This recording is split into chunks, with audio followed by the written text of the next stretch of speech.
Hello and welcome to the Wltoys XRC video. Thanks for tuning in. So I have a couple little more updates for the Wltoys A959B. First one being is there's finally some metal gears for the diffs. I should say the internal gears on the diffs. Quite excited about that. Can't wait to get those installed. I also received the adjustable links too now. So that'll be handy too. The one thing I'm most excited about though is the internal diff gears. Really pumped about that. So let me just go ahead and get diffs out of here and we'll just get started installing these new gears. Alright, so I have both diffs out now and we will be replacing all these plastic gears in there.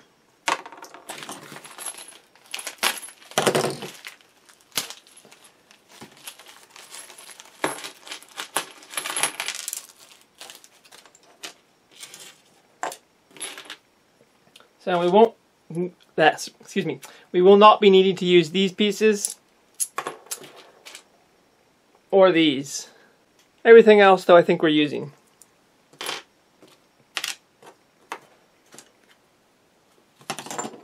So let's pull out the old gears. We will be using the little metal bars that these gears do sit on.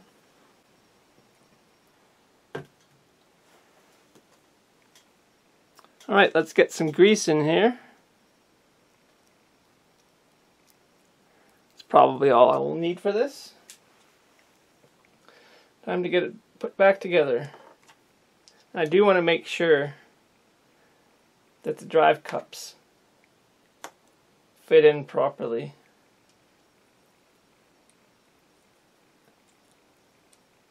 There we go. That's good. Let's put her together.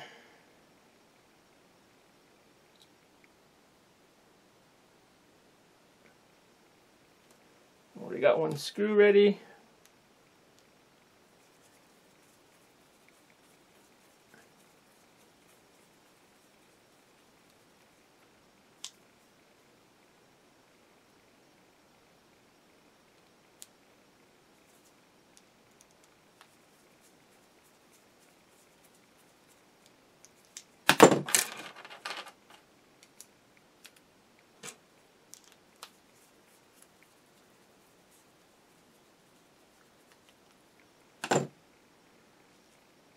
Alright, those metal gears are in the diff and it's turning real smooth.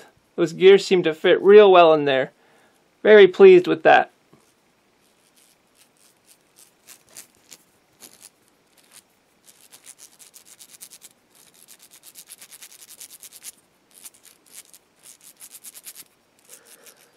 Alright, so let me just go get this other diff assembled with the new metal gears and then we'll come back when everything's all assembled.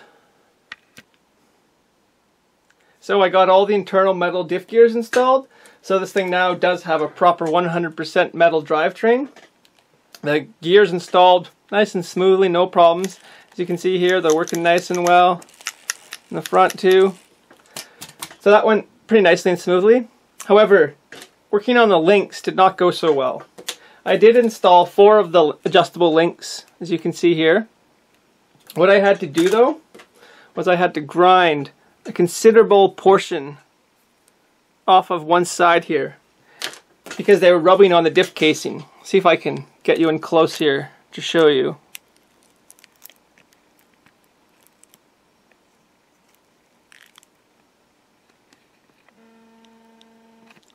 I'm not gonna be very good at this. Anyways, right there between the diff housing and the link, it was just rubbing like crazy, so I had to grind quite a bit off. You can still see it gets pretty close there to it. So I had to do that with all 4 of the links. And then for the 2 links I didn't put on there for the steering, I was also going to have to do the same thing, which is why I haven't put these links on yet. I think I'm going to have to grind even more away. You can see how close those 2 screws are to each other. The other day I tried putting this in there and it just rubbed up against so hard it wouldn't even move. So to put these links on, they need to be modified too. I'll also have a link in the description to these, but like I said, they need to be modified to work properly. So that was a little bit disappointing. Other than that though, it's all come together pretty much how I wanted it to. I definitely need new wheels and tires at some point though.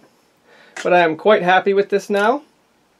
Pretty much all metal, just the way I like it.